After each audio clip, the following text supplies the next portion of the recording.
Baiana que entra no samba só fica parada. Samba não mexe, não bole nem nada. Não sabe deixar a mocidade louca. Baiana é aquela que entra no samba de qualquer maneira, que mexe, remexe, dá nó nas cadeiras, deixando a moçada com água na boca. Baiana que entra no samba só fica parada. Samba não mexe, não bole nem nada. Não sabe deixar a mocidade louca. Baiana é aquela que entra no samba de qualquer maneira, que mexe, remexe, dá nó nas cadeiras, deixando a moçada com água na boca. A falsa baiana, quando entra no samba, ninguém se incomoda, ninguém bate palma, ninguém abre a roda, ninguém grita, oba, salve a Bahia, meu senhor. Mas a gente gosta quando uma baiana requebra direitinho, de cima e embaixo, revira o zoinho, dizendo eu sou filha de São Salvador.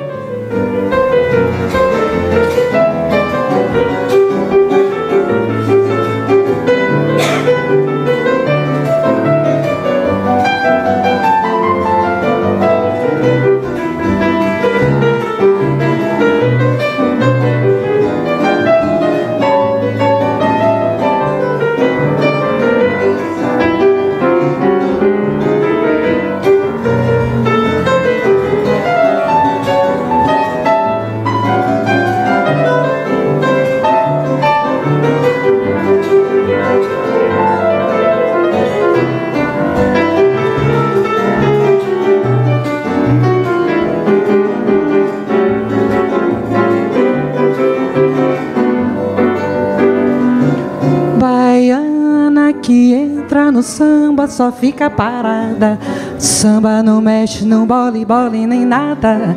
Não sabe deixar a mocidade louca.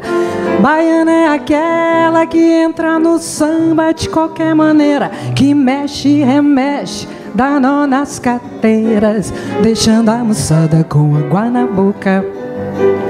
A falsa baiana, quando entra no samba, ninguém se incomoda, ninguém bate palma, ninguém abre a roda, ninguém grita, oba, salve a Bahia, meu senhor. Mas a gente gosta quando uma baiana samba direitinho, de cima e embaixo, revira o zoinho, dizendo eu sou filha de São Salvador. Mas a gente gosta quando uma baiana requebra direitinho, de cima e embaixo, revira o zoinho, dizendo eu sou filha de São Salvador.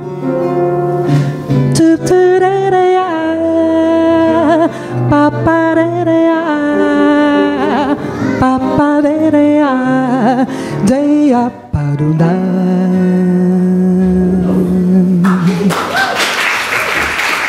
A time honoring the qualities of our lives as individuals and within each and all of us as a community. This is a great and momentous time in the life of this congregation, a happy opportunity to express our fondest and most sacred aspirations. Today we celebrate what is possible in the community of faith, the promise of this grand gathering. To that promise, our own promises of faithful support. We call upon this almighty spirit of gathering, and we call the spirits of union, of coming together, of a common union. And we come to inhabit this place with these spirits of gathering within and among these people of faith. Our souls cry out for this treasured moment brought to us into being as life encounters life, but as personal stories merge into the communal story, as separate selves become community. We celebrate this moment which has never been and will never be again. this moment, the gathering of goodwill, the hopes and fears, the faithful longing toward the wholeness of the people, we gather together, and rank by rank we stand. Come, whoever you are and wherever you are on your life's journey, let's be together. Good morning. My name is Larry Bishop, and this is my testimony. I'd like to thank Reverend Thomas and Marie Arnold and all the dear and devoted volunteers who made this day possible. This is the day we commit our financial resources and a lot of sweat and tears, hopefully no blood, to the existence of Live Oak for the coming year. I want the Live Oak community to be here, to inspire me, to comfort me, to challenge me in the year to come. Phil Norvell spoke last week of his cherished Live Oak memories as he and Gloria raised their son Garrett in our congregation. My wife Cal and I also raised our daughter Sarah here at the same time. That is why we came to Live Oak in the first place. We didn't need religion, but our daughter did. Did need a spiritual tribe to belong to and or to rebel against. We thought we owed Sarah that. Now that Sarah is grown, I find that the spiritual community gives me so much that it is an integral part of my life and my identity. I am here today due to two powerful experiences that I had this last year. Physical survival on a mountainside and emotional survival after being embraced and surrounded by my family and this Live Oak community as I recovered. Time after time over the years, I've witnessed how this community has come together and embraced a member or friend in crisis. Only when I really needed support did this essential value of Live Oak really hit me. In faith, hope, and love, I pledge my support to this community to pay forward so that this vital community persists. To me, Live Oak is a loving community filled with wondrous and poignant stories, precious lives, exploring minds, laughing and aching hearts that touch my life daily. Live Oak is also a physical place, buildings, lights, wires, machines, and plumbing, with a minister and colleagues that keep us involved, inspired, and exploring. Every April, I pledge a chunk of change and a hoard of hours, so that Live Oak, you folks, are here for me, here for us, and here for our greater community. Thank you. Don't feel alone anymore, 'cause when we're together, then you've got a lot. For I am the river, and you are the shore. And it goes on and on, watching the river run, further and further from things that we've done, leaving them one by one, and we have just begun, watching the river run, listening and learning and yearning, run river run. Winding and swirling and dancing along, we pass by the old willow tree, where lovers caress as we sing them our song, rejoicing together as we greet the sea. And it goes on and on, watching the river run, further and further from things that we've done, leaving them one by one, and we have just begun, watching the river run, listening and learning and yearning, run river run. One more time. And it goes on and on, watching the river run, further and further from things that we've done, leaving them one by one, and we have just begun. Watching the river run, listening and learning and yearning. Run, river, run. I have to follow that. And I know what you're saying. In a perfect world, we wouldn't have to do anything else. That was enough. There's no more that's needed. Get out your checkbooks, get out your pencils, open up your pledge card, look in there, and get on the bus by writing down whatever it is that you're going to pledge this year. That's really why we're here. And, you know, one of the ideas that we had about today was that we would present the very best that Live Oak has to offer. And don't you think we've really done some of that already?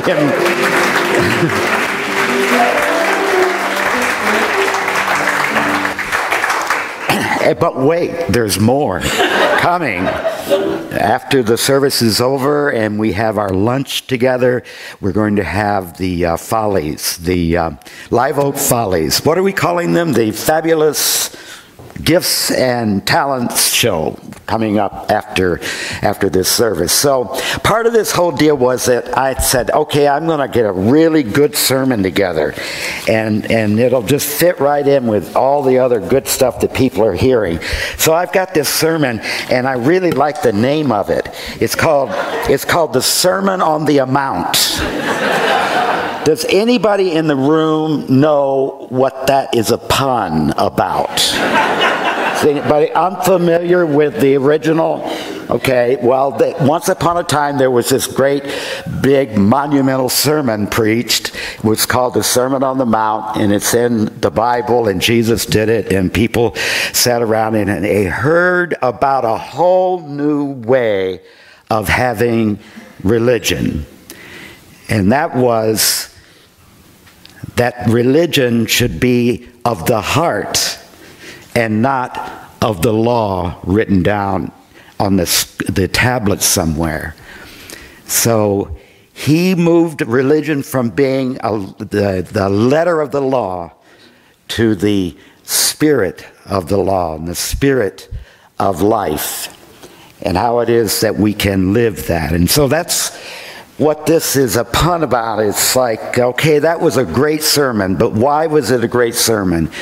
I think it was great for us UUs because another thing it did was move religion away from being something about theology and something about believing certain things that you were required to believe, maybe written down in a creed somewhere or something like that. It moved from that to how you're supposed to be in the world. The entire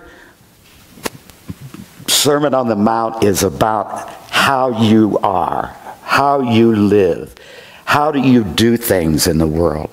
What kind of person are you by how it is that you act in the world. It's about an ethical way of looking at religion. And this fits so well into the way we do religion here as Unitarian Universalists, where what you do is far more important than what you believe. And even though you may have this magnificent theological structure that you've built up over your lives, and it's got all these little subcompartments and all these little things, and thou shalt and thou shalt nots, and it's all good and fine. But what really matters, how do you get out of bed in the morning?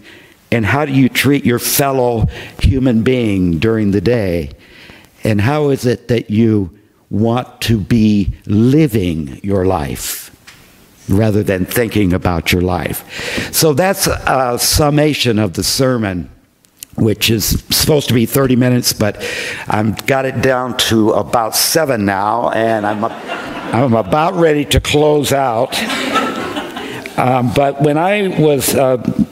just one little thing about money. Yeah, we gotta talk about money somewhere along the way. That's what this is about today, I guess. I grew up in a church where money was a big deal, and they had a solution to the question, how much should I give? They said, here is how much you should give and how much you will give if you're going to be a member. And that is 10% of your income. And that is called a tithe. And so we did that. The biggest question was, do you tithe on the pre-tax amount or the after-tax amount? And my mother and others were very serious about what the appropriate thing to do about that. We mentioned Star King School a minute ago, and the president of Star King is Rebecca Parker. And I recently heard her do a sermon called Affirming UU Values. And she defined ways in which you and I, just Unitarian Universalists, could do that. So we could affirm our values in the world. How can we do that? She said that because of the way we think about ethical living and how it is that we should live in the world, we could actually have some important things to say to the world. So Rebecca suggested that one of the ways that we fortify ourselves to go about the task of affirming the values in the world is through what she called a spiritual practice. And there are several ways that we can have spiritual practice in our lives which affirm our values in today's world. One suggestion that Rebecca made was the biblical notion of tithing. Giving 10% of one's worth back to God or back to the universe, back to the whole spirit of life in the world. 10%. We just think that is a shocking amount. Nobody's going to give 10% of their worth. But for her, it was not a metaphor. She really meant that every year she would give 10% of her worth back to the world in some way, including back to the church, back to the congregation that she's involved with. She's the president of our greatest seminary, I think, Star King School, giving back to all of the institutions that have sustained her and make her life worth living, as Larry mentioned even earlier today. Now, it's important for her to tithe not because of something written in the Bible somewhere, thou shalt do this, but because the people around her are watching her, and they're saying, what kind of person is this? And here's what she said about tithing. She tithes because to tithe is to tell the truth about who I am. To tell the truth about who I am. I am a person who has received abundantly in my life. And the majority of you sitting in this room could very well say that very thing. That we have received abundantly in our life, and not just monetary things and financial things. Maybe we have a nice house. Maybe we drive a nice car. Maybe we're able to go and do things that we want to do because we are financially able. But even more than that, this community of faith itself is a blessing which gives to its own people abundantly, and we've all received that. She says, I want to tithe to tell the truth about who I am. I am a person who has received abundantly, and I am grateful. I am mindful. I am a giver. I tithe because to tithe is to tell the truth about who I am. That's what I want you to consider today. What is your truth? Who are you? How do you live your life? From what source do you get out of bed in the morning and go throughout the day and live the day in the best possible way? What is your spiritual practice that affirms the values which we talk about here in this building, but which are lived out values in people's lives in the world? Who are you, and what is your truth? And what do you want to tell about your truth? One way that you can do that is to give back to the world give back to this congregation, give back to the very spirit of life itself, which gave you breath this morning when you got up, to give back. This is your lucky day. This is a day where you can actually do that. So I'm now going to ask you to make a decision about this. We actually have a basket here, and I'm going to place it right there, and I'm going to ask you to get out your pledge card right now. And if you don't have a pledge card, Larry Bishop will be glad to bring you one. If you've never been in this building before, I kind of apologize a little bit because you're in the middle of our pledge drive. This is how we exist financially in the world, is once a year we get together and we make our pledges to make this place good. So get out your pledge card. If you look at that card, most of you will see what you pledged last year is written on there. And that gives you an idea, because now you know what percentage above that you can go in order to increase your pledge for this coming year. On the back of the pledge card is a chart that gives some very interesting information about levels of giving. This was developed by the UUA, and you can look at that and make some more decisions about that. At what level would you like to pledge? And so I'll give you a little bit of time, and why don't we play the song for All That Is Our Life.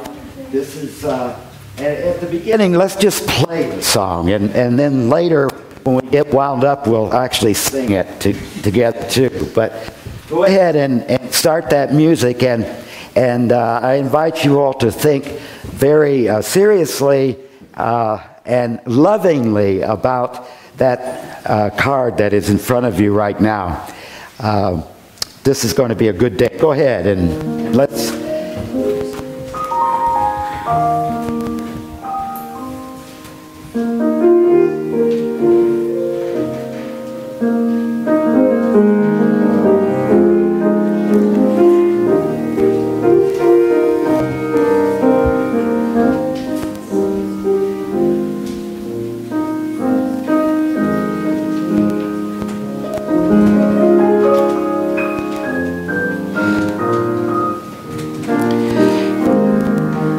We've heard all the words, and we've heard all of the reasons, and we've heard some music that inspires us to say, this is exactly the kind of place I want to be.